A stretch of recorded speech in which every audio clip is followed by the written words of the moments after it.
Good evening, everybody, and welcome to Carving It Up Live right here on Facebook Live, on YouTube, and on Twitter. As always, I'm Bryson Carver. We have got an absolutely packed show for you guys tonight on this Halloween. Happy Halloween to everybody out there. I know a lot of people like to get into the, like to dress up. Listen, kids do it, but at the end of the day, we're all kid at heart, right? Everybody likes to dress up. I've seen a lot of some Hocus Pocus, right? There's a new Hocus Pocus movie out. There's the Halloween movie that just came out, the last one with you got some Mike Myers costumes out. A lot of stuff. There's always the classic. One of my favorites, the Ghostbusters costume. There's a lot of great costumes out there. But I got to admit, I think I've got the best one this year. I've got the best costume this year because when it's all said and done, folks, what I'm dressed like is a winner. I'm dressed like a winner today, folks. Because my University of Tennessee Volunteers are 8-0 after a resounding win over the University of Kentucky. A lot of Kentucky fans were talking for this game, not after the first quarter or the second, dang sure not after the third. And when it was all said and done, couldn't find Kentucky fans. Couldn't find them. The Halloween-themed uniforms, if you will, the orange and black. Oh, my goodness, it was beautiful. So, I'm dressed like, folks, I'm dressed like a winner. Let's show that. Here it is. The Power T for Tennessee.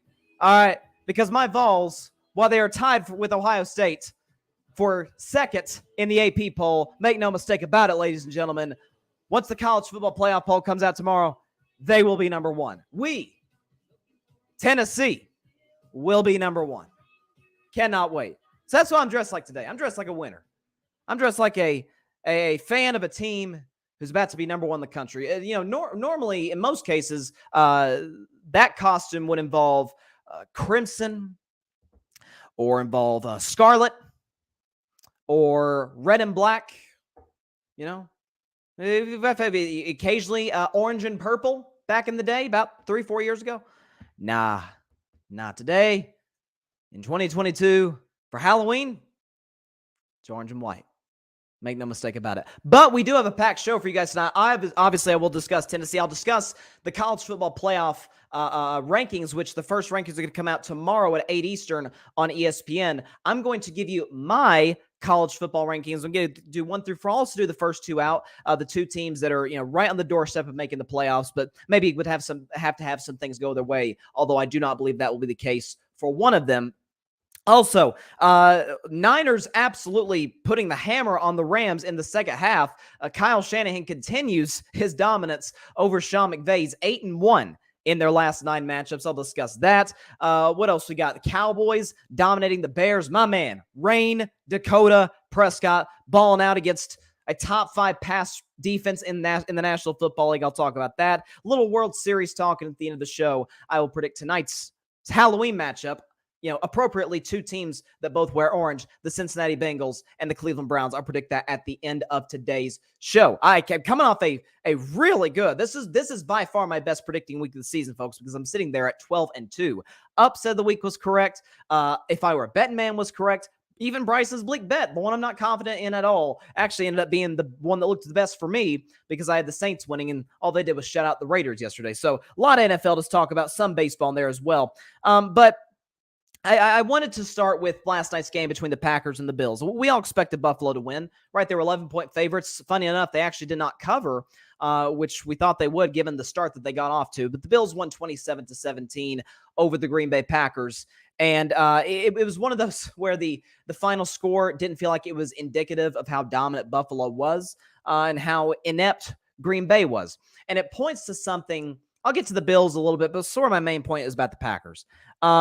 I will say this. I didn't hate how Aaron Rodgers played. I thought whoever does QBR was a little – I'm hard on Aaron, as hard on Aaron as anybody. I thought that whoever does the QBR rating did a really poor job of ranking his performance. They gave him a QBR in 0 to 100 of a 20.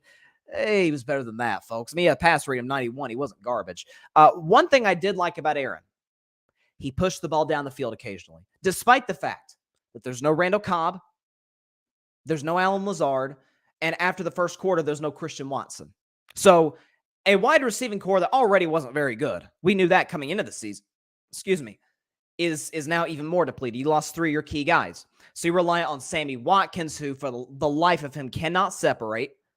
You're relying on Romeo Doubs, who I thought had a really good game, made a great catch in the back corner of the end zone. He may end up being better than I thought he'd be. Okay, you're relying on kids out there essentially. So I didn't think Aaron played poorly like he did against Washington or he did against Tampa Bay in the second half or some of these games. I didn't think he played that well against the New England Patriots or the Giants in the second half. He was awful against the Jets. He was fine last night.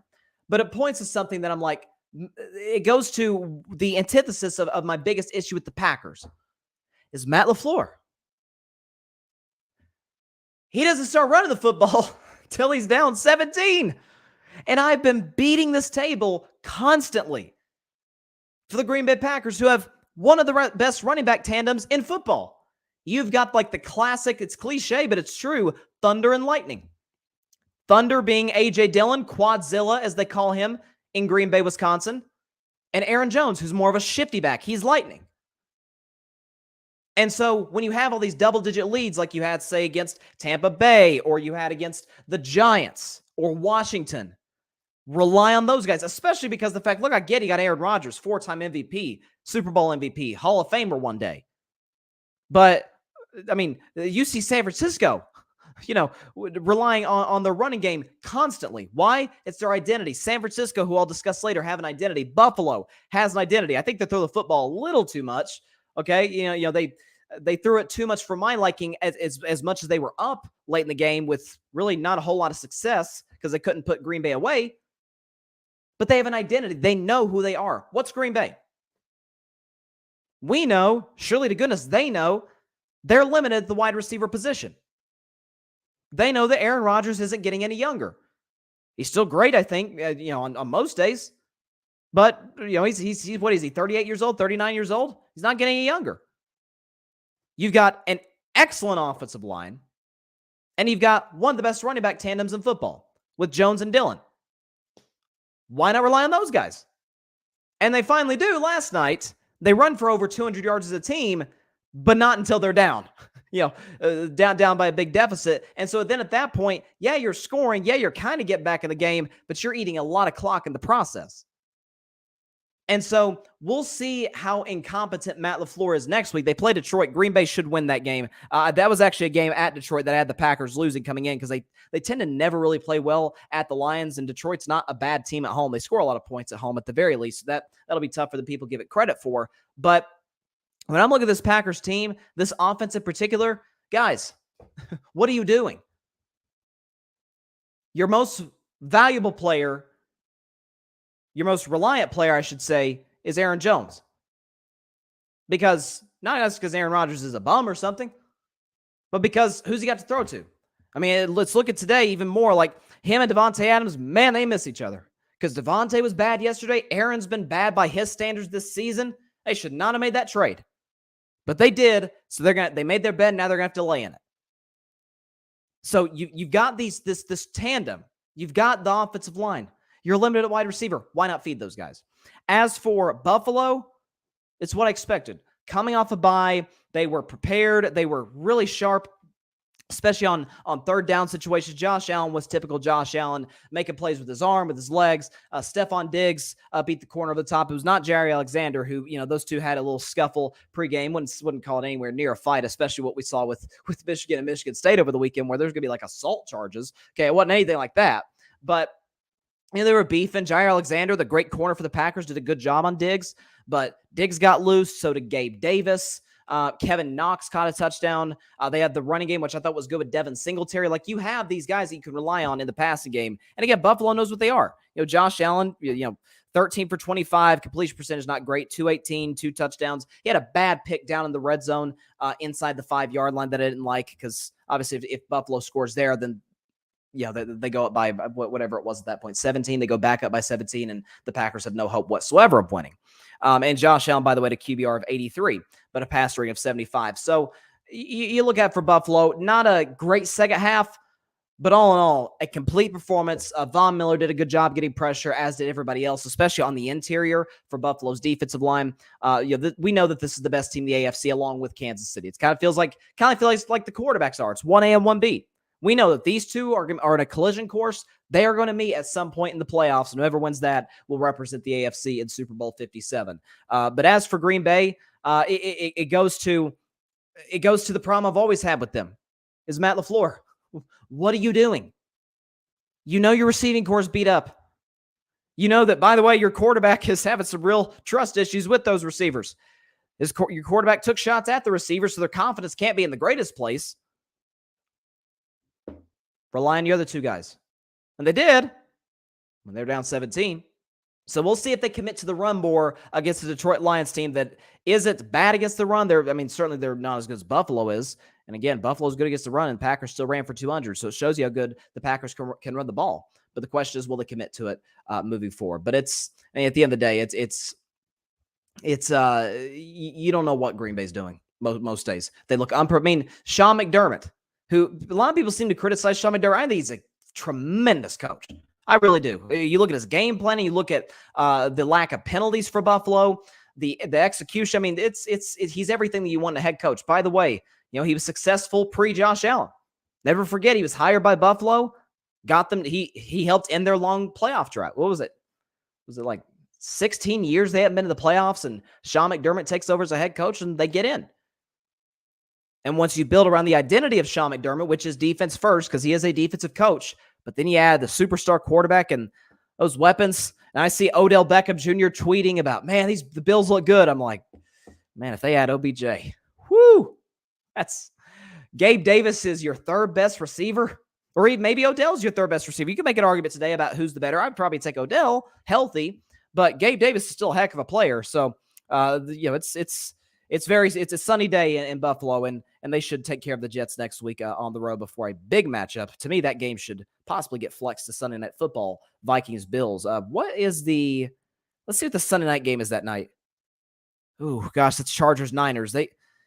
I'm not so sure that they shouldn't flex that Vikings-Bills game, because that's a 1:00 game between, right now, 2 6-1 teams. That is must-see TV, especially the way Minnesota's playing right now offensively. Defensively, they got some little things to correct. But good win for Buffalo, coming off the bye at home. Great energy in that stadium, as always. In Green Bay, it's about what I expect. It's about what I expect at this point. Defense gets off to a slow start, and then the coach either doesn't figure out at halftime when he has a lead, or when he has a deficit. That's when he figures it out. At that point, it's too late. So that's what I look at with the Packers right now. But, right now with what I'm seeing, though, from Aaron Rodgers, I didn't have an issue with how he played that game. I like the fact that he took shots down the field. He seemed to have a lot of trust. He didn't really have much of a choice because of the injuries, but he seemed to trust his receivers more after numerous times publicly dissing them over the course of 7 days last week. So we'll see. But, Aaron Rodgers said RELAX back in 2014. I'll say PANIC, because that's where the Packers are at right now. Especially with their schedule, by the way. You look at Green Bay's schedule moving forward, then I'll move on to the next segment. Feel free to chime in the comment section.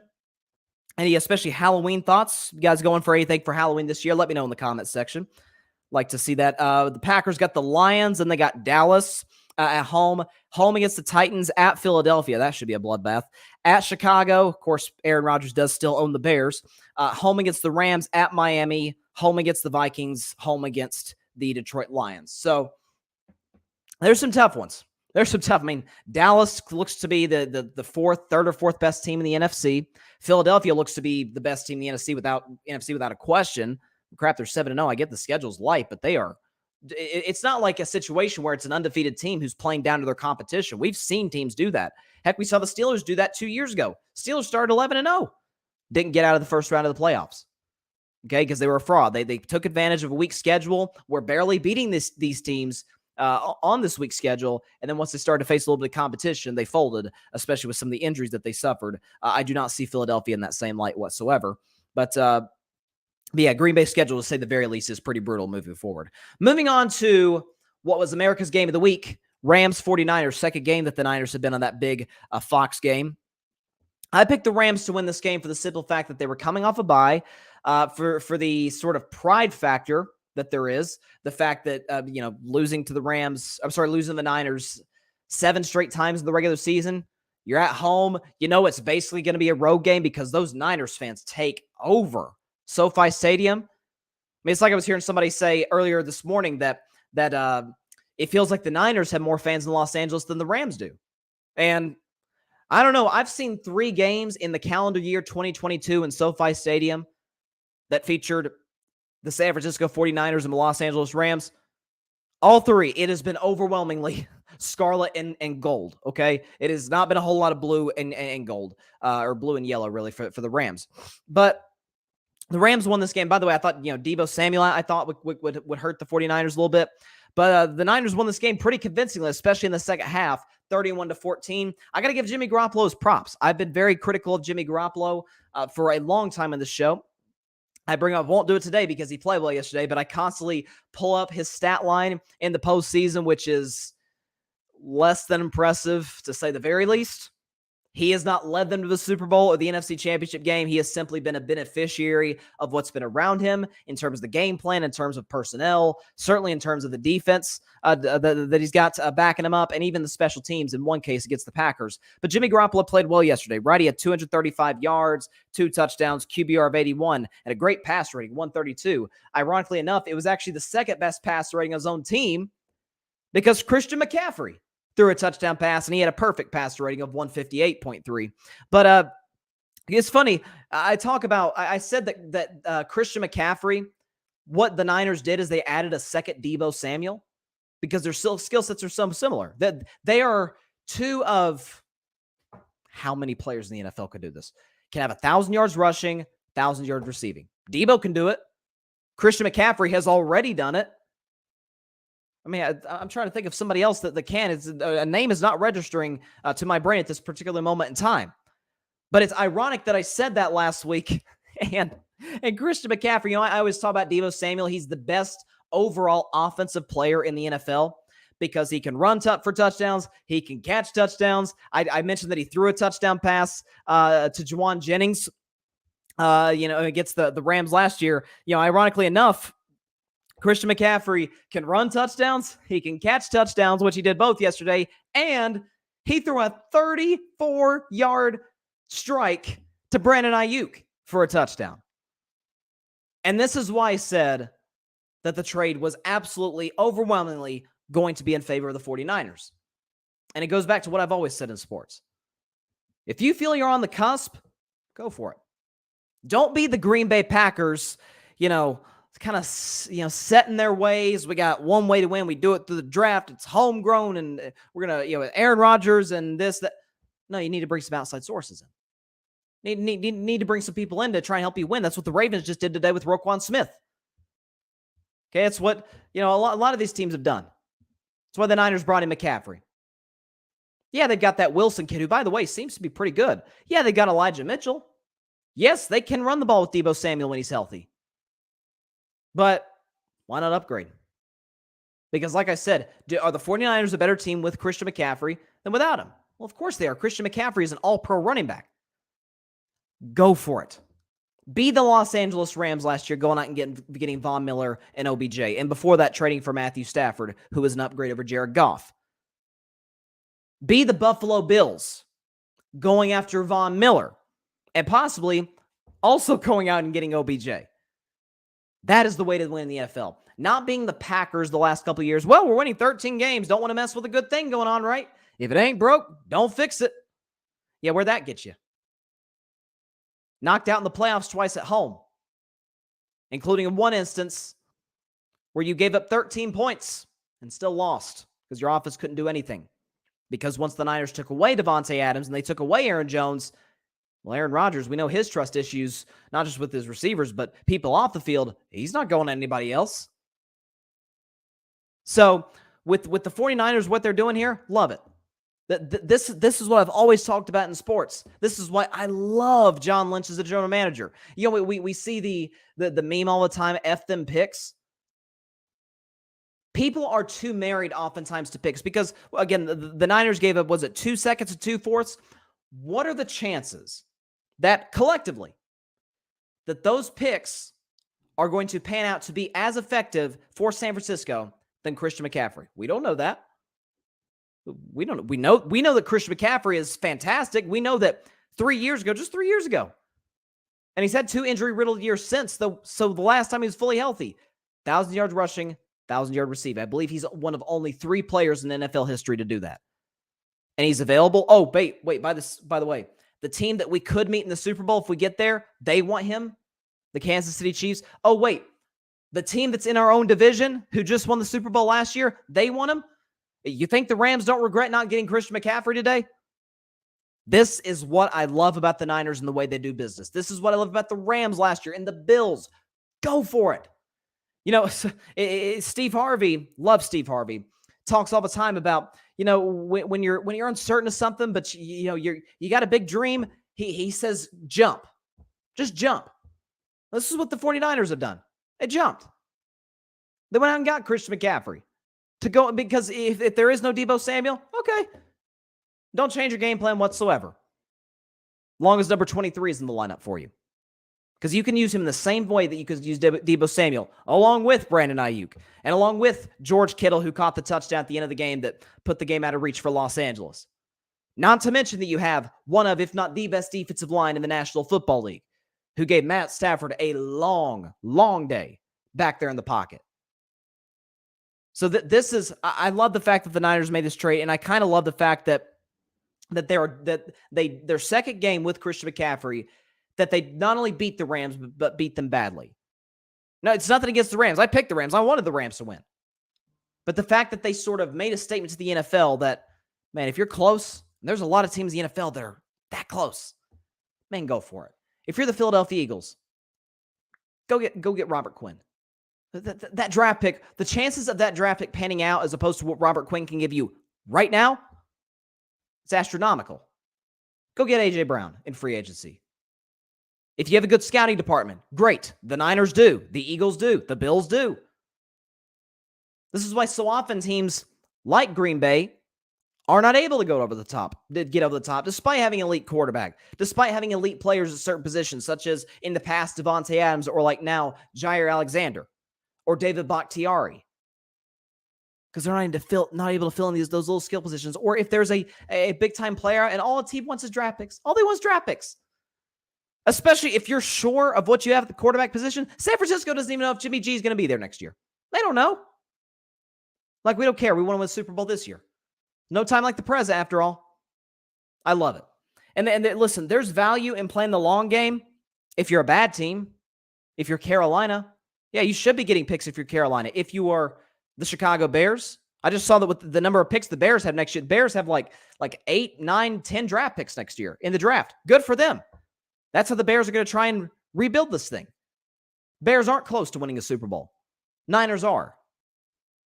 This is why I said San Francisco won the trade. And so Christian McCaffrey, I believe, if I'm not mistaken, I think he's the only player in NFL history since the merger.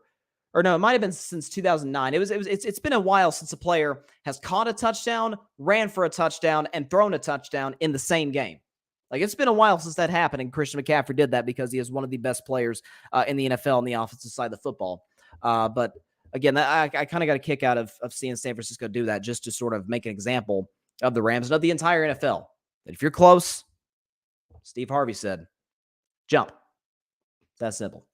But before I get to the Cowboys game, which was fascinating, and some of the things surrounding the Cowboys game that were fascinating, do want to go through some of the other games in the NFL. I'd like to do this when I have the time. Broncos-Jaguars, the early morning game.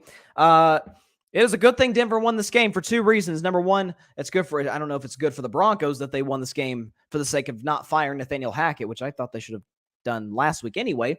But Nathaniel Hackett is the Broncos coach for at least another week. For what it's worth, Russell Wilson, I thought, played excellent in the second half. He was tremendous. Used his legs, had that beautiful deep ball to KJ Hamler, was accurate, seemed to have more poise in the pocket than I've seen from him in a while. But of course, the Jaguars keep getting me, folks. The Jaguars keep getting me. I took the Jaguars to win again, and Trevor Lawrence got me. Interception in the game. Just as like he's had numerous occasions. It's I don't know if it's a number 1 pick syndrome. I don't know what it is. But Trevor Lawrence, Matt Stafford, they can't help themselves. They have to throw picks.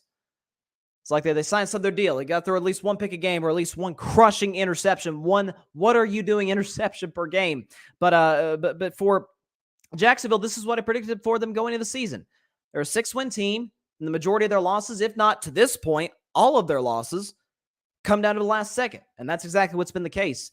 Denver was better situationally late than Jacksonville, which I did not anticipate. This is arguably the Broncos' best offensive performance to this point in the season. I mean, for what it's worth, Russell did have a passer rating of 84, did throw for 252. Completion percentage wasn't awful. Credit where credit's due. Russ played well. Do I expect that to continue given Denver's schedule? Absolutely not. At Tennessee, they should beat the Raiders. They should beat the Panthers. Then they got at Baltimore, Kansas City, Arizona, Rams, Chiefs, Chargers. This team's going to have a hard time getting to 7 or 8 wins. A hard time, given the coaching situation, given the limitations at quarterback. I still believe it's going to be a long season for Denver, but good win for the Broncos. Falcons-Panthers, what a game that was. Back and forth. Marcus Mariota's playing out of his mind right now. Arthur Smith, which I love the Arthur Smith hiring from the beginning when he was hired by the Falcons before the 2021 season. I think he's a tremendous offensive mind. And he goes to Atlanta, and with Marcus Mariota, with some of those offensive pieces, Drake London, who you guys know I'm a huge fan of, Kyle Pitts and company, scored 37 points against Carolina. Obviously, everybody's talking about the end of the game where P.J. Walker, a guy who was in the XFL like 3 years ago, makes the third-string quarterback coming in behind Baker Mayfield and Sam Darnold. He's the third string to those guys. And makes the throw of his life with 15 seconds left to DJ Moore, who I've been campaigning for the Cowboys to trade for. And DJ Moore makes a great catch, beats the defense, scores a touchdown. The game is tied before the extra point, and he does the ultimate, oh, what are you doing? He takes his helmet off, which we all know is automatic 15 yards, unsportsmanlike conduct, which Arthur Smith, credit to him, credit to Arthur Smith, okay, because he could have taken that 15-yard penalty on the kickoff, and then Atlanta would have been down 1. Of course, with Eddie Pinheiro kicking, it might have still been tied. Who knows? Because he was missing field goals all over the place yesterday, including in overtime. But Atlanta could have gotten the ball, maybe gotten into field goal range, and maybe tried a 60-yarder to win it. Nope. He took the penalty on the extra point, made it a 48-yard extra point, which Eddie Pinheiro, of course, missed. A lot of people are kind of deciding, hey, who do we blame?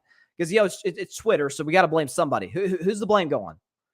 Well, I'll make it easy for you. I'll do something that Twitter does not do, that social media does not do, is that it's both people's fault. You can have two thoughts at once. DJ Moore made a boneheaded mistake taking his helmet off in the field of play after the touchdown. I don't necessarily agree with the call, or not the call, but the fact that is a penalty. I don't love it. Listen, as long as you're not like hurting anybody, I don't care what celebration you do. I honestly, I could care less what celebration you do. But that is the rule. And DJ Moore needed to be aware of that at that point in time. Emotions got the best of him, took his helmet off 15 yards, and the game ended up going to overtime, which, of course, Atlanta ended up winning on a walk-off kick by Young Hoku. But Atlanta today, how about this? We're halfway through the 2022 NFL season.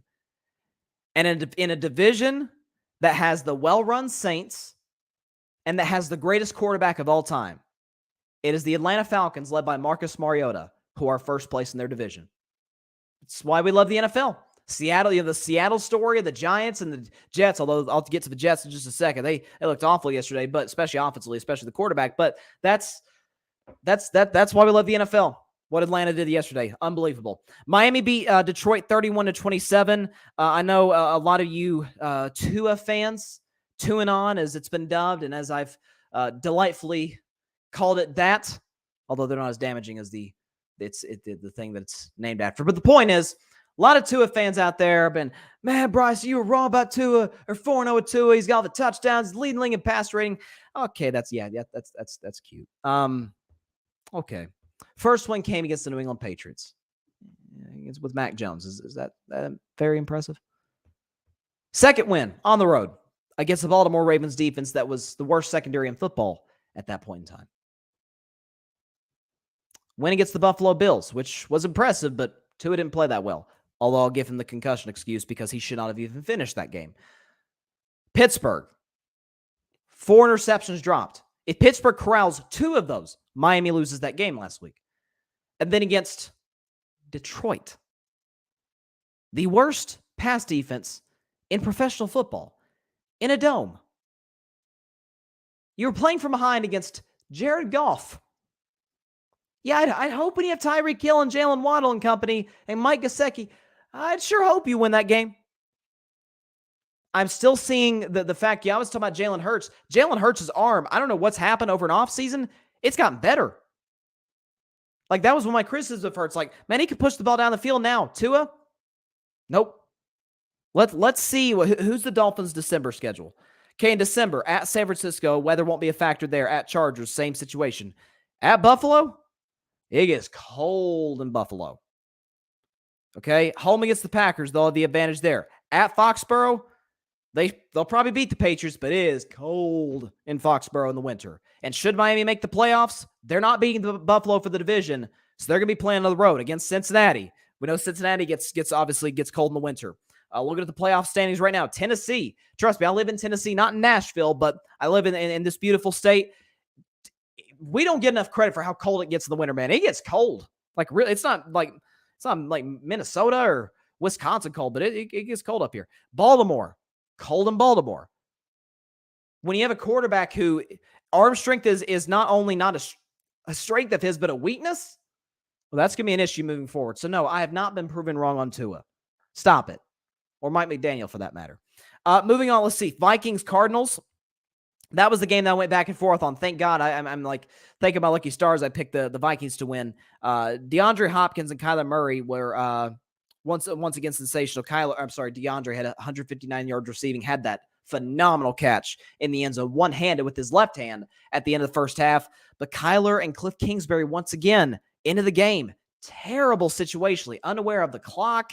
Just seemed disorganized, discombobulated. Good chance Cliff Kingsbury, despite the extension, is probably going to lose his job at season's end. Obviously, you're not going to let go of Kyler Murray because A, you can't, because he's got a big contract. B, I mean, who you going to upgrade?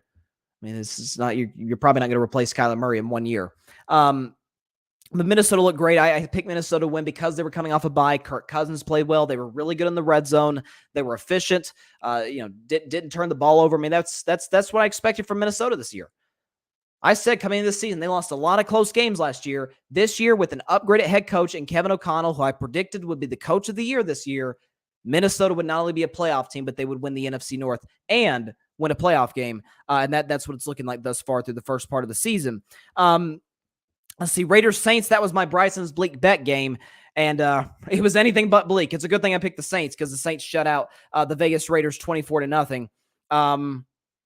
Listen, man, Derek Carr is my guy. I love Derek Carr.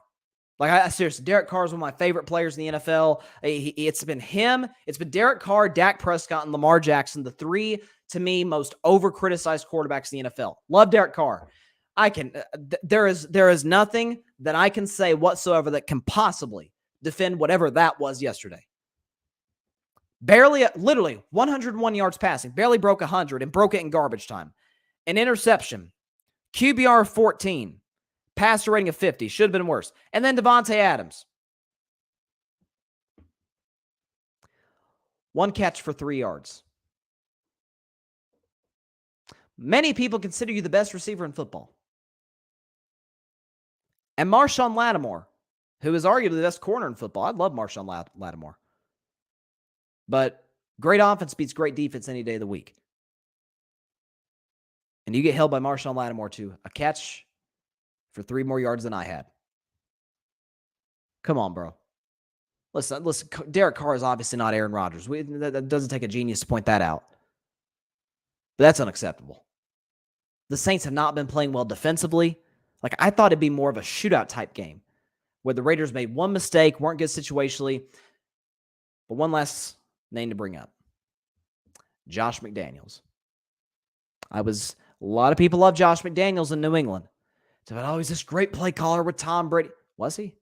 Oh, did he just have Tom Brady at quarterback? Adam Gase had Peyton Manning at quarterback. Nathaniel Hackett had Aaron Rodgers at quarterback. It's not to say you can't be a great coach having a great quarterback. There's been plenty of guys.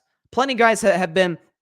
I mean, Andy Reid had Brett Favre. Andy Reid's one of the best coaches of all time, in my view. My opinion, if you ask me, rank the coaches top to bottom, I'm probably putting Andy Reid at my top spot. I'm putting him over Belichick, putting him over everybody. Okay, I think Andy Reid's a tremendous coach. It doesn't mean if you have an elite quarterback, you can't be a great coach. But we got to be really careful about if we have a little bit of suspicion, like, I don't know, I'm not seeing it right now through him as a coordinator, as a play caller, or whatever his role is with his previous destination. Well, I mean, listen, he worked with a future Hall of Fame quarterback. Maybe he can turn our quarterback into that. No, he can't. Josh McDaniels was a disaster in Denver, and he's been a disaster thus far with a very talented Raiders roster. A Raiders roster, which, by the way, wasn't this good last year because they added Chandler Jones and Devontae Adams, although Devontae gave you nothing. But this Raiders roster essentially made the playoffs last year with Rich Bisaccia, who had never coached a game in his life before last year. I said on the show at the time, I said they need to make Bisaccia their full-time head coach. The players loved him. They bought into him. They were disciplined, which Raiders teams are never disciplined because they tend to hire bad coaches, which they apparently have done once again. That Josh McDaniels in over his head, just like I predicted. I thought the Raiders would make the playoffs because I trusted Carr and Adams and a slight improvement defensively. No, this is easy. This team's worse than Denver. At least Denver has an elite defense. At least they got that. At least they have some playmakers on the offensive side of the ball. Vegas is a disaster. Everybody deserves blame. My man Derek Carr, Devontae Adams, and to me, most of all, Josh McDaniels. So it's embarrassing what they put on that field in the Superdome yesterday. Patriots-Jets. I got reactions to both. Or actually, let me just tie it up in one nice little cute bow. Both quarterbacks are draft busts. They are. Mac Jones a draft bust. I was right on him. Zach Wilson was a draft bust. I was right on him too. They are both exactly what I thought that they would be when they were drafted. Starting with the losing quarterback, Zach Wilson, who the Jets have won in spite of. They've won running the football and with defense and with great situational play under Coach Robert Saleh. I think Robert Saleh is an excellent head coach. I really do. I've always been a Robert Saleh fan. But if you look at how the Jets have called these games, it's ironically, it's very similar to where Robert Saleh used to coach the 49ers. They try to sort of mask Jimmy G into all the pieces they have, into the game plan that they have. That's what the Jets have done. And yesterday, they could not mask Zach Wilson anymore. He's mistake prone. He's got a low football IQ. Yes, his arm is fantastic. But that you got to give me more. You got to give me accuracy. You got to give me good decision making. You got to give me poise and good movement in the pocket. You can't give me a QBR of 24 with 3 picks. Okay, but Zach Wilson's everything I thought he'd be. I knew just partly because of where he went in New York with the Jets, because as I always say, the New York Jets are where young quarterbacks' dreams go to die. Got a long list of names I can show you to prove that. But this is exactly what I thought Zach Wilson would be, in part because it's who he was in college. He's essentially a less talented Jameis Winston. Big arm, mistake prone, not the greatest football IQ, doesn't move that well in the pocket. Now, Zach Wilson's a better athlete than Jameis is, but it's kind of the same guy. And then as for Mac Jones. As the great John Madden once said, the late great John Madden, if you have 2 quarterbacks, you have no quarterbacks. We are going to be discussing Zappe versus Jones for the rest of the season. Now, the difference is Bailey Zappe is a 4th-round draft pick out of, was it Eastern Kentucky, Western Kentucky, somewhere in Kentucky. Mac Jones was the 15th overall pick back in 2021 out of the University of Alabama. He was awful yesterday. Terrible in the red zone. Every single time it looked like the Patriots were going to pull away, he'd make a mistake. Every time. Missed throws. He had a pick. Again, settling for too many field goals. Again, that'll work against the Jets, especially when you're playing from ahead and the Jets have to rely on Zach Wilson to carry them. But long term, this is why I don't think the Patriots are a playoff team, folks. Look, I get the offensive line's bad. I get that the receiving core is bad. Hey, didn't affect Bailey Zappe that much. Mac Jones is a draft bust. When are we going to admit this? That if the situation is not absolutely perfect like it was last year. You get the running game, the defense gets you turnovers, you're working off play action, you got 3rd down and 2. No, how about offensive line? We got some injuries to our left tackle and our right guard. Number 1 receivers down. Running game isn't really working today. Don't win us the game, Mac Jones. He can't do that. It's a good thing they were playing the Jets yesterday because it didn't cost you a win. But Mac Jones and Zach Wilson are both draft busts. It's conclusive. It's obvious. Both teams win in spite of their quarterbacks. It's ridiculous. Which it's a little concerning because to this point, which is their 2nd year, we're not going to panic. But none of the 2021 quarterbacks have played out yet. Trevor Lawrence is immensely talented, but God, he turns the ball over too much. Zach Wilson turns the ball over too much, but unlike Trevor Lawrence, doesn't really give you a whole lot of wow plays. Doesn't really move the ball down the field with his arm. Gets a lot of help from his running game. Okay, Trey Lance has barely played, and when he has played, and I was huge on Trey Lance coming out of the draft, you guys know that. He hasn't looked that great despite some of the weapons that San Francisco has. Justin Fields, I mean, you saw it yesterday, about to talk about Bears-Cowboys, had his moments, but misses too many throws. He turns the ball over, too many fumble. Not great pocket awareness, which in defense of him, his offensive line's terrible. But Justin Fields hasn't panned out into what we thought he'd be. And Mac Jones, I called that out of left field. He's limited.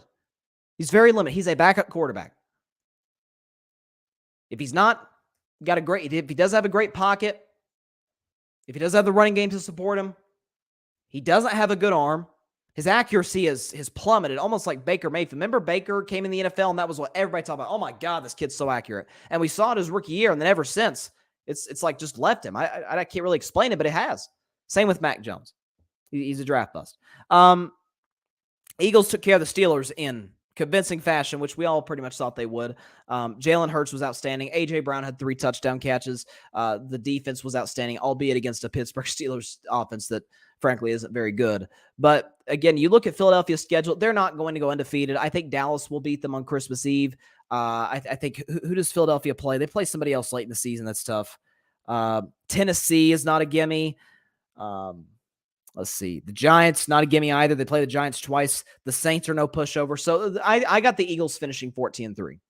They'll finish 14th, and they'll probably lose a game late in the season just because they're resting their starters. They've already clinched the 1 seed. They clinched the NFC East, which, by the way, may I re-nickname the NFC Beast, because it is a beast. It is by far the best teams in the NFL, or in the NFC. I think it's the best division record combined between Philadelphia, Dallas, New York, and Washington. Best combined division record since the 1970 merger. It's pretty good. But Philadelphia looked outstanding. I don't need to really break that down a whole lot. They were fantastic. Jalen Hurts and A.J. Brown have a great connection. Titans, Derrick Henry. I predicted it on the show. Did I predict it on the show on Friday? Which was, by the way, if I were a betting man, which the Texans scared me a little bit. I thought I was going to get it wrong. But Derrick Henry, I said Derrick Henry would run for 200 yards against the Houston Texans. Derrick Henry, 32 carries, which is unbelievable. 32 carries for 219 yards, 2 touchdowns. I'm telling y'all, this man owns the Houston Texans. Every time he plays Houston, in Houston, dude goes off. Didn't have to make, Malik Willis didn't play particularly well. It was his first NFL start. But yeah, listen, he didn't have to. When you've got King Henry back there, don't have to worry about whoever your quarterback is. If I'm your quarterback, okay, Derrick Henry's going to run you to victory. Washington, the Colts, a very exciting finish at the end. I mean, for a game that featured Taylor Heineke and Sam Ehlinger as the 2 quarterbacks, very exciting game. Came down the wire. That was my upset of the week. I had Washington winning. Terry McLaurin, the most underrated receiver in the NFL, mossed a guy at the 1-yard line. Taylor Heineke ran in for the winning score with 22 seconds left, and the Commanders are 500 on a 3-game winning streak. Washington Commanders have a pulse. Something else I predicted. I said Derrick Henry would run for 200 against the Texans. That's exactly what happened. I predicted when Carson Wentz went down, Taylor Heineke will not give the starting job back. You sure Washington's going to go back to Carson Wentz now? I mean, Taylor Heineke isn't lighting the world on fire. I mean, he's not. But this is a situation with Rush and Dak where, okay, Cooper Rush is playing pretty well, but there is a sizable gap between him and Dak Prescott.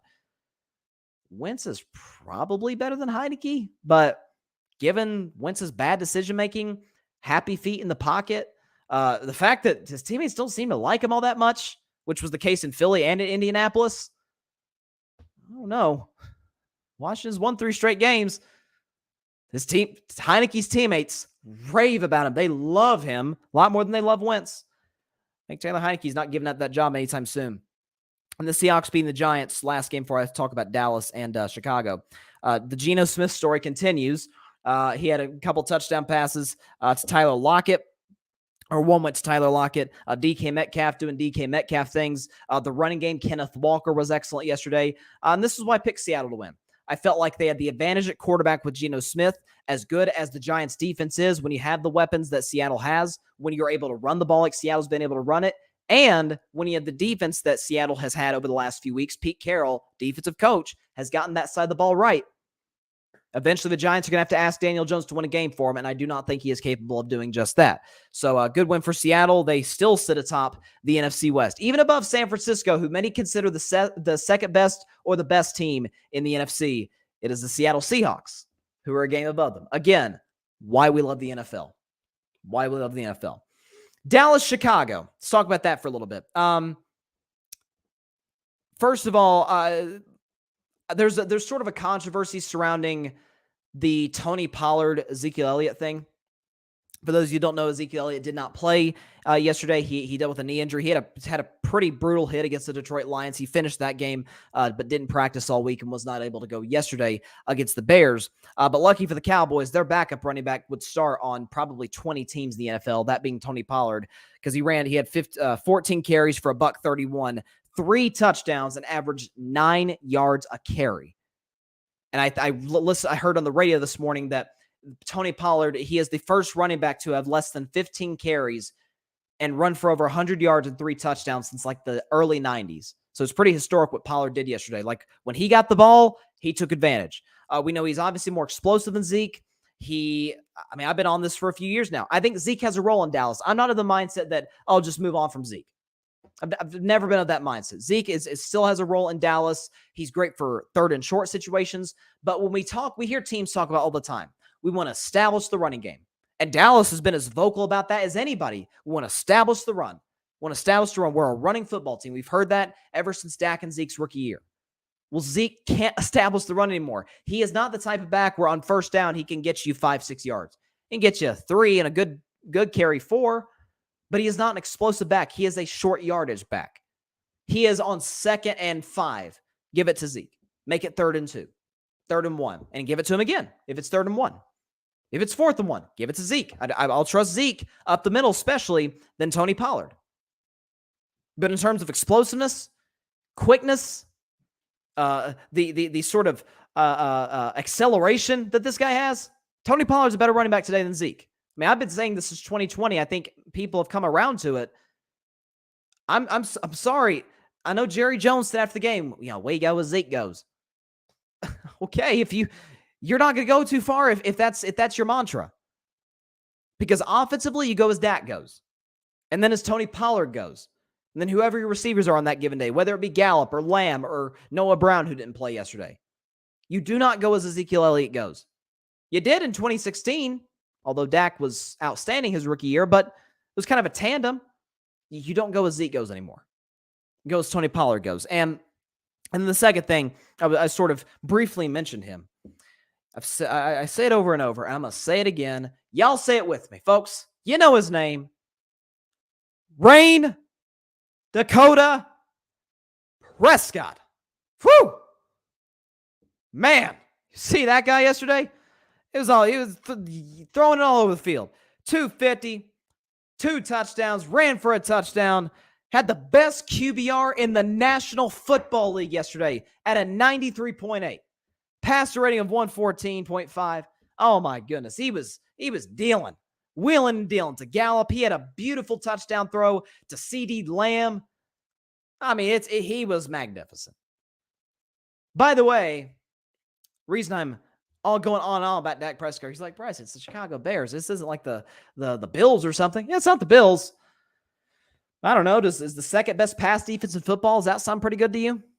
Because that's what the Bears were coming into this game. And Dak Prescott, with no true number one receiver, because CeeDee Lamb is not. I said that before the season. I think he's proven to be just that, a number two receiver, not a one. Go get OBJ, Jerry. But against the number two pass defense in the NFL with no true number one receiver, albeit they get help from the run game, I'll acknowledge that. But Dak Prescott had the best QBR in the NFL and was just outstanding. Again, there was the interception, obviously. Eddie Jackson, who is a ball hawk, if there ever was one, out of where? The University of Alabama. That's what they do. They produce ball hawking corners there. But that was a situation where Dak looks off the linebacker, has CeeDee Lamb, and CeeDee just keeps running. CeeDee out of his peripheral, out of his left eye, sees Eddie Jackson coming to make a play on the ball. And CeeDee Lamb, just like in Philadelphia, he didn't help Cooper Rush. Remember, Cooper Rush got hit, just got crushed back there, threw a deep ball down the left sideline. It was catchable, but CeeDee Lamb's like, I don't want that contact. No, I don't want that. And as a result, it gets intercepted. Same case yesterday. CeeDee Lamb don't want that smoke. Eddie Jackson does. Eddie Jackson got the football. CeeDee Lamb did not. But again, aside from the one mistake, Dak was just absolutely outstanding yesterday. He's phenomenal. The running game was excellent. Ran for 200 even. Tony Pollard, I mentioned his stat line. Micah Parsons doing what Micah Parsons always does. He is showing once again why I think he's going to be the defensive player of the year in the NFL. He had the scoop and score in which Justin Fields inexplicably did not touch him when Micah Parsons' knee was down. So Micah had the presence of mind, picked that football up, run to the house, which pretty much put the game out of reach at that point. But Chicago kind of did offensively what I thought they'd do. Run it right down Dallas's throat. This is now 3 straight games where the Bears have had 200 yards rushing. Justin Fields was running the football. David Montgomery was running it. Herbert was running a little bit. This is the way to beat Dallas, though. Get a lead on them, eat the clock, keep the ball out of the hands of Dak Prescott, and run it down Dallas's throat. That, to me, that is what's going to be the death of the Cowboys. That, along with lack of situational awareness and penalties, that's what's going to get Dallas beat in the postseason. That's what I think separates Philadelphia, Minnesota, and San Francisco from Dallas. Dallas, to me, is the best tier 2 team in the NFC. Today, I'm sorry, Cowboys fans. I mean, listen, Dak's my guy. Should have wore my Dak hat today. But they are not a contender today. They're not. How am I supposed to call you a contender when teams consistently, over and over, run the football right down your throat? I mean, it's a good thing you had Dak Prescott at quarterback yesterday and not Cooper Rush, because you're not getting 49 points. Well, really 42 points because Micah Parsons had the touchdown. But still, you're not getting 42 points with Cooper Rush. You are with Dak. Dak set the tone early. The 3 touchdowns on the first 3 drives. He was excellent. 3 touchdowns in the first 4 drives. 3 out of the first 4 drives, Dak Prescott either scored a touchdown or threw for a touchdown. That is the Dak Prescott that I have known and loved. It is the Dak Prescott that I have consistently defended and consistently dubbed clearly and obviously a top 10 quarterback. As I always say, if his stats are in the top 10, if his wins are in the top 10, he's probably a top 10 quarterback. I don't know. When we talk about the most successful guys, we talk about stats and wins. Dak's top 10 in both. Therefore, he is a top 10 quarterback. Let's not overthink this, folks. But Dallas's bye is coming at a good time because that secondary is beat up. Malik Hooker out. Jordan Lewis down for the year. This is rough. So for the Cowboys, this is a good win. I figured that they would cover that 10-point spread over Chicago, but at the end of the day, this is still not yet a Super Bowl contender, but make no mistake about it, they made strides in the right direction. Now, tomorrow night at 8 Eastern, 5 Pacific on ESPN, ESPN is going to come out with their college football playoff, or ESPN, it's not theirs, they're just airing it. The College Football Committee is going to come out with their first rankings of the year. So we saw like the AP rankings came out yesterday. Tomorrow, the AP will be rendered irrelevant, thankfully, because AP to me doesn't get it right a whole lot. But AP is going to be rendered irrelevant for the rest of the college football season. The playoff ranking is what's going to matter. So there's been a lot of debate. Who's the 4 playoff teams? Is there a possibility, hey, in a Power 5 college football, are we going to get 3 teams from the SEC? That being Tennessee, Georgia, Alabama? It's in the cards. Is there a possibility that a team could get in without winning their division? Sure. It could be Tennessee. It could be Georgia. It could be Ohio State. It could be Michigan. Absolutely. Is an undefeated Clemson team going to get pushed out? Yeah, possibly. So, looking at the college football rankings right now, you see where they're at. I'm just going to go put up right here.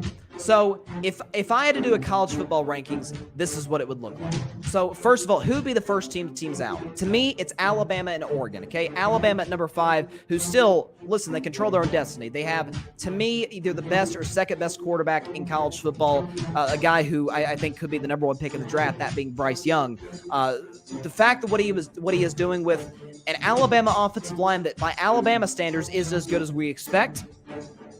The fact that, again, considering the receiving talent that he hasn't lived up to par. When has Alabama lined up without a first-round receiver? It's been a while. Even last year, they had Jamison Williams. Okay, they had John Mechie. Get well soon, John Mechie. We're praying for you. Wish you the best. But this is kind of unlike Alabama. Will Anderson is kind of their only major playmaker defensively. But because of their elite quarterback play, because of the fact that they have Will Anderson defensively, really the shocker for me for Alabama has been the penalties. I mean, they're having double-digit penalties every game, which is shocking for a Nick Saban coach team. And I've got Oregon, not Clemson, not TCU. I've got Oregon 6th. People need to move past week 1 against Georgia, where they got walloped 49-3. They got to move past it. Why? Because what the College Football Playoff Committee always looks at, they look at strength of schedule, but they also look at how do you play down the stretch late. How do you play down the stretch? And when you look at Oregon, when you look at their schedule, since that loss, okay, against Georgia, because we know Oregon's not going to win the national championship even if they were to sneak in. But since dropped 70 on Eastern Washington, dropped 41, won by 3 touchdowns against 12th-ranked BYU at the time, dropped 44 on Washington State, dropped 45 on Stanford, dropped 49 on Arizona, dropped 45 on an excellent UCLA secondary, and just dropped 42 on Cal. By the way, Cal, an area, a place that they have struggled mightily. Bo Nix was playing outstanding football. He's 6th in college football in QBR. He's not turned the ball over. He's distributing the ball accurately. They're converting the red zone. Oregon, despite the loss of Mario Cristobal to the University of Miami, has done a great job. You could argue this year they're better than they were last year. They are playing their best ball right now. Don't be shocked if Oregon possibly snuck their way in the playoff, but they're my 6, okay? Now, as far as the playoff teams, who's number 4? I got Michigan. To me, Michigan is the number 4 team in college football, and they would be my last team to make it in the college football playoff. Here's what I'm looking at with the Michigan Wolverines. Okay, Blake Corum is in the Heisman race. He's done an unbelievable job running the football. Obviously, J.J. McCarthy is an upgrade over what they've had in recent years at the quarterback position. They've got some good playmakers to the outside. We know Michigan's defense is 2nd in college football in points per game allowed. They have been phenomenal. Jim Harbaugh, once again, showing he is one of the premier coaches, not just in college football. Heck, just put football as a whole. Add the NFL to that because he was a successful NFL coach. And most college coaches aren't that. To me, Michigan is number 4. Number 3, I got Georgia. Georgia, to me, is the 3rd best team in the country, not 1st or not even 2nd. Because when I look at Georgia this season, yes, they destroyed Oregon to start the season. But when I've watched Georgia this year, what's something else? The playoff has a lot of things that they look at. Strength of schedule, how you play late. They also look at margin of victory. And Georgia has struggled against immensely inferior opponents. Kent State, folks, Kent State, who today, as we speak, Kent State sits at 3-5. Georgia only led by 9 going in the 4th quarter. The defending national champion Georgia Bulldogs, a team that some consider, the best team in college football, led by a grand total of 9 points heading into the 4th quarter against Kent State. Okay, the following week, they beat Missouri by 4. It took a game-winning drive to beat Missouri. And Stetson Bennett.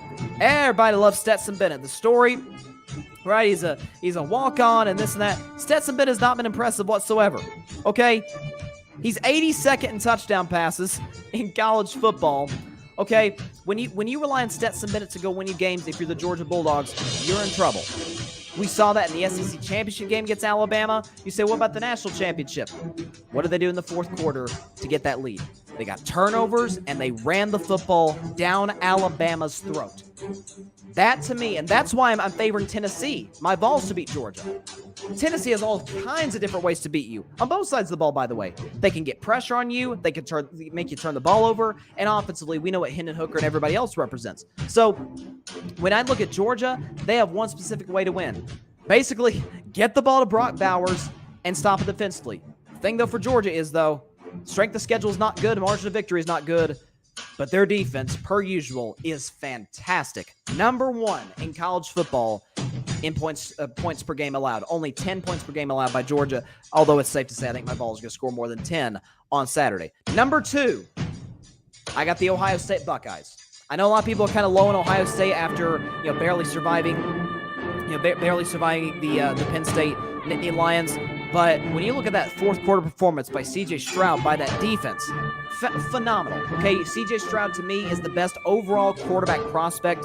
He has all the strengths of Will Levis, Bryce Young, and Hendon Hooker combined, along with the leadership. Now, the only thing that would hold me back on C.J. Stroud is the fact that he's an Ohio State quarterback, and Ohio State quarterbacks usually don't translate to the NFL. But going back to margin of victory, you look at Ohio State. I talk about Georgia kind of playing with their food a little bit against the likes of Missouri, Kent State. Okay, Ohio State won by 32 against Arkansas State. Won by 56 against Toledo, scoring 77 points. Beat Wisconsin by 31 points. Beat Rutgers by 39 points. Beat Michigan State by 29 points. Beat Iowa by 44 points. And had a monster fourth quarter, scoring 44 against a very good Penn State Nittany Lions defense. And so when I see Ohio State, is the strength of schedule there? No, it's not. But eye test, okay, even strength of schedule and margin of victory, they to me are a better football team than Georgia. That'd be a heck of the game that I would favor Ohio State to beat the Bulldogs in, should that matchup come to pass. And what does that mean? You know exactly what that means. My University of Tennessee Volunteers are your number one team in the country, and here is why, as if it needs explaining. First of all, not one, not two, not three, not four, but 5 ranked victories this season. At Pittsburgh, home against Florida, at LSU, which, by the way, by the day is looking even better the way LSU is playing. Obviously, the game of the year thus far in college football, beating Alabama. And then against 19th ranked Kentucky, with a top 10 NFL draft prospect in Will Levis. My Vols won 44-6. Led by turnovers, especially in the red zone, moving the ball offensively as effort. It makes it look easy. It makes it look as easy as anybody I've seen in college football since the 2019 LSU Tigers, led by Joe Burrow, Jamar Chase, Justin Jefferson, and company. Hendon Hooker, today in Vegas, is the Heisman favorite. I've been saying he's the Heisman favorite for 2 weeks now. Jalen Hyatt, right now, is the best receiver in college football, along to me with Marvin Harrison Jr. of Ohio State. What a receiver that matchup would be should they face in the national championship game. And margin of victory. Again, LSU, folks, is playing tremendous football right now. Tremendous football. LSU's going into this Saturday's game against Alabama ranked 15th. My Vols went into Baton Rouge and beat them by 27 points. Dropped 40 on them, on a defense in LSU that has been playing lights out as of late. So when I look at Tennessee, scoring, and now their defense is getting better. We knew they could get pressure on the quarterback, but now the secondary is improving. The Tennessee Volunteers, to me, unquestionably, unequivocally, undoubtedly, are the best team in college football. And if the committee gets it right, will be represented as such in the playoff. So there you go. One last look at it. That is my rankings for the college football playoff. What I think that they should be. Listen, no Clemson fans are going to be mad at me. Folks, has Clemson passed the eye test? Have they passed the test in terms of strength of schedule? Have they looked good in, against inferior opponents? Not really. Quarterback play has been off. I mean, I'm sorry. I cannot say I'm impressed whatsoever with what I've seen from the Clemson Tigers. Let's see. My man, Philip Chenault, is in the comments. What's up, Philip? He said, I think if Clemson wins the ACC championship, they should be in it because Ohio State or Michigan is going to have at least one loss because they play each other. I understand that, Philip, and I think it's unprecedented. I don't think, because the playoffs started in 2014. I don't think an undefeated team has ever not gotten in. Was TCU undefeated in 2014? Maybe. And by the way, you can make an argument for TCU. If TCU goes undefeated and wins the Pac-12, that to me is way more impressive than Clemson winning the ACC, which I think we all agree is the worst Power 5 conference. Okay, to me, it's SEC, Big Ten. Shockingly, Pac-12 is third. They got USC and Utah and Oregon and UCLA. Pac-12 is very good. It's a shame for that conference that they're going to lose UCLA and USC to the Big Ten soon. But I get being undefeated, Philip, but again, struggling against Syracuse at home. Syracuse is a good football team, but they just lost the other day. I mean, you're telling me, like, to me, and this is why sometimes the committee overthinks it. Who's the best team? Who's the best 4 teams? Is Clemson better than Tennessee? No. Ohio State, even with one loss, Ohio State or Michigan, or Tennessee or Georgia, or Alabama, or Oregon with one loss. You look at let's just say for the sake of argument, before I get to my Bengals-Browns prediction to end the show. Tennessee loses to Georgia on a walk-off field goal. Just stay with that. Tennessee loses to Georgia on a walk-off field goal. Okay? They missed the SEC championship game. So it's going to be Georgia, Alabama. If, let's say Georgia wins, so that knocks Alabama out. So that Bama's got 2 losses, they're out of it. You're telling me that Tennessee's sitting there at 11-1 with the strength of schedule that they have, their only loss being to the best team in the country on the road. Now, if Tennessee gets boat race, that's a different story. But let's say they lose by 10 or less. You're keeping them out? After what they looked like against Kentucky? After beating Alabama? After what they did against LSU on the road? It's going to be hard to keep them out. My man Mike Guido, shout out to Mike Guido. He says, tough to keep Clemson out if they go undefeated. I think only one Big Ten team gets in, 2 SEC and Clemson. Okay, so that would be. So, Mike, who do you think the 2 SEC teams are?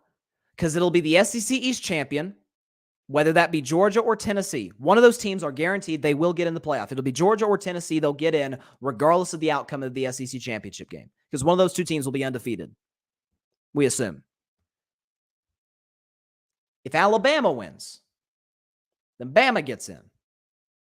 If Alabama loses, okay, so Guido's got his top 4. Tennessee, Ohio State, Georgia, Clemson as of right now.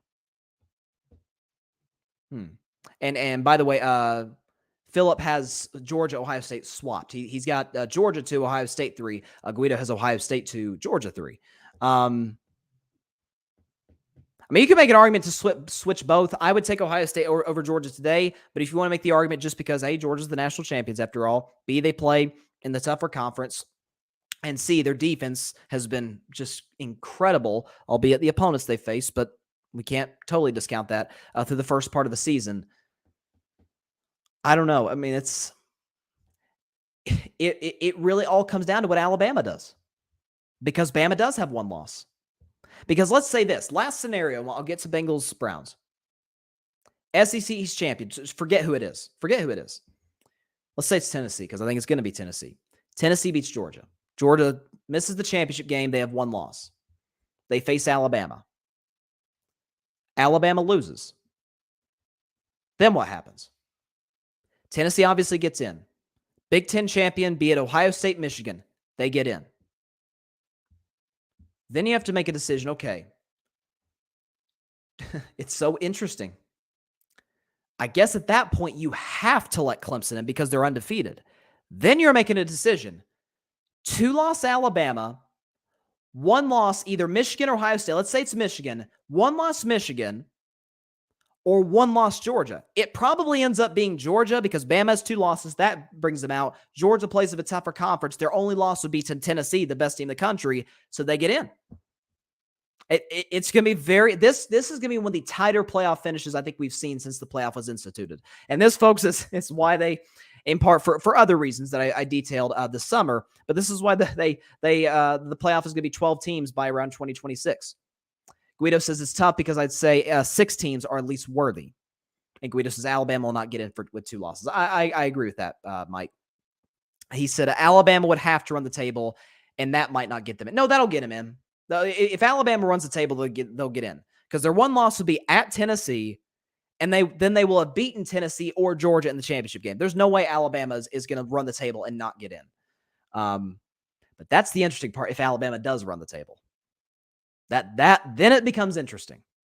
So a lot of different scenarios we can go through. But put it up one more time. That's my top 6. So my top 4 in the playoff, and then the first 2 out. To me, it's Alabama, Oregon, because what I've seen from Oregon, they've been awesome through the last 6-7 games. Bo Nix has played great football. All right, last segment of the day. I have had a great week in week 8 of the NFL season. I'm 12-2, folks. Only losses being thanks to Trevor Lawrence. Thanks, Trevor. And thanks to Christian McCaffrey doing what he did to the Rams. Only 2 games I've gotten incorrect. I've ran the table everywhere else. I'm doing what Alabama is hoping to do. So last game tonight, Halloween night. By the way, game 3 of the World Series tonight. I'll give a little quick World Series analysis later. But you got the Cincinnati Bengals and you got the Cleveland Browns, an AFC North matchup featuring 2 orange-colored teams on Halloween. Cincinnati in this game is favored at -3 on the road in Cleveland. This is a fascinating game. Number 1, fun fact heading in, Joe Burrow in his, albeit very short career, only 3 years to this point, has never beaten the Cleveland Browns. He's 0-3. By the way, in those games, hasn't played that great.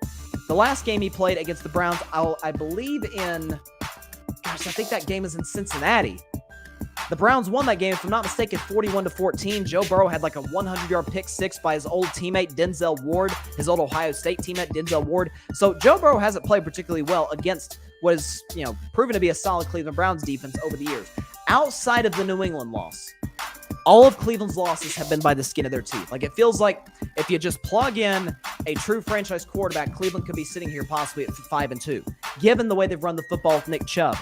Given the fact that Amari Cooper seemed to be a good fit with them. Given the fact that Myles Garrett's been great. Denzel Ward, like I mentioned earlier, has been great. The big loss for Cincinnati, though, for what is being reported 4 to 6 weeks. Jamar Chase out with the hip injury. That's a big, big loss for the Cincinnati Bengals moving forward. The good news is, as Joe Burrow himself pointed out in a podcast recently, they've got another guy who could be a number 1 on other teams. I don't think so, but Joe Burrow made the case. T. Higgins. You got a guy in the slot in Tyler Boyd. Hayden Hurst is an excellent pass-catching tight end. You can run the football with Joe Mixon. As of late, I can't lie to you folks, that much-maligned Bengals offensive line has looked really good. They played well against some good defensive lines, against the Saints, and against teams like Baltimore. They've done a solid job protecting Joe Burrow. So, they're going to need to tonight against that great Cleveland Browns defensive line. I do not think Cincinnati's going to cover because of the fact I think Cleveland's going to get off to a good start. They're going to build a lead early with the running game. I would not be shocked if Cleveland won this game, but I think it comes down to the last minute and a half. Joe Burrow's going to lead a game-winning drive, and the Cincinnati Bengals are going to win this game 27-26 over the Cleveland Browns. I think Cincinnati wins it, goes to 5-3. They're tied with the division lead with the Baltimore Ravens. Good chance that Week 18 game between those two will decide the AFC North. Cleveland loses another heartbreaking game because that's kind of been the story of their season to this point. Give me the Bengals over the Browns, albeit I would take Browns +3. That's what I would do. It's not if I were a bet man because it's a Monday night game. That's what I would do. Mike Guido says, going back to the college football rankings, he says, your rankings are great. I'd swap Clemson and Oregon and put them in, but I get your point on them. Yeah, I mean, like I said, the finish, and it's the playoff. We've had this discussion about different playoff situations over the years. It plays itself out. I mean, I remember years back in 2019, I think, and even in 2020, although A&M had a debate to possibly get in 2020. But overall, for the most part, we've all, for the most part, agreed on who the top 4 was getting in. Maybe not necessarily the order, but we're not necessarily getting up in arms about the order, about the top 4 teams. But all in all, we mostly agree. Whoever's ranked 5th probably shouldn't get in. Will that be the case this year? Who knows? It's going to be an exciting finish. It's very exciting for me. Because as we say in Knoxville, it is great to be a Tennessee Vol. World Series Game 3 tonight, by the way. Oh, it's got postponed. Okay, World Series Game 3 just got postponed. So no World Series tonight. So Game 3 will be tomorrow. All right, interesting. That's gonna be very, very interesting. Phillies Astros. I'll give a sort of quick prediction on how I think the 3 games in Philadelphia are going to play out. I think Houston's going to take 2 of 3. I think Houston's going to take 2 of 3. You know, what was shocking about game 1 was the fact that Philadelphia's offense has often done a good job playing with the lead and then trusting their bullpen to lock it down. Absolute opposite. But Justin Verlander struggled in the World Series. We know that he's 0-6. That played itself out once again. And I think it was JT Realmuto who hit the go-ahead shot in the 10th inning that gave the Phillies the lead, which they never relinquished. But you guys know I had Astros in 7. I think Houston's going to win 2 of the next 3 in Philadelphia. Everybody's going to count the Phillies out in game 6. They will win game 6 in Houston, and the Astros will win the title in game 7. That's how I think it's going to play out. I said there'd be a split after 2 games. Here we are. Although I thought it'd be the reverse. Astros win game 1, Phillies win game 2. But that's how it played out. I'm still sticking to Kyle Tucker winning World Series MVP, especially how he played in game 1. Kyle Tucker will be your World Series MVP.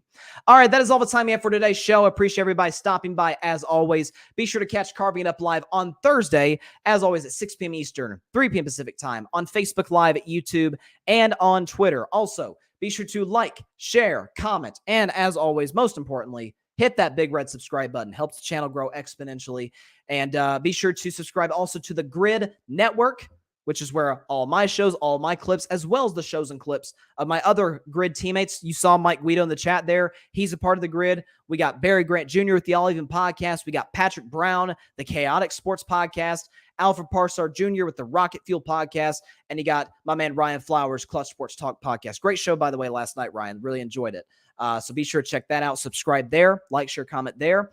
And subscribe to Apple Podcast, Spotify, iHeartRadio, etc. Basically all podcasting platforms to the Grid Network. That is GRYD, the Grid Network, where all of my podcast shows are on, as well as everybody else's. So be sure to go check that out. We are building this grid, baby. We're feeling good. Dare to be different, man. Dare to be different. Feeling good. I'm feeling good about my picks too. Bengals going to win this game tonight. Have a great evening, everybody. Stay safe out there. It is Halloween. People tend to get crazy tonight. But have a great evening. You know, get you some candy, enjoy some candy, watch some scary movies, whatever you do on Halloween, enjoy it. We start Christmas, celebrate tomorrow in my house. That's all I'm saying. Have a great evening, everybody. Stay safe out there. God bless you all. Peace out. I gotta admit, this is the best costume, though. We dress like winners here. Thanks so much for watching the show on YouTube. Be sure to click that big red subscribe button and go check out the other clips and full shows of Carving It Up Live. Have a blessed day.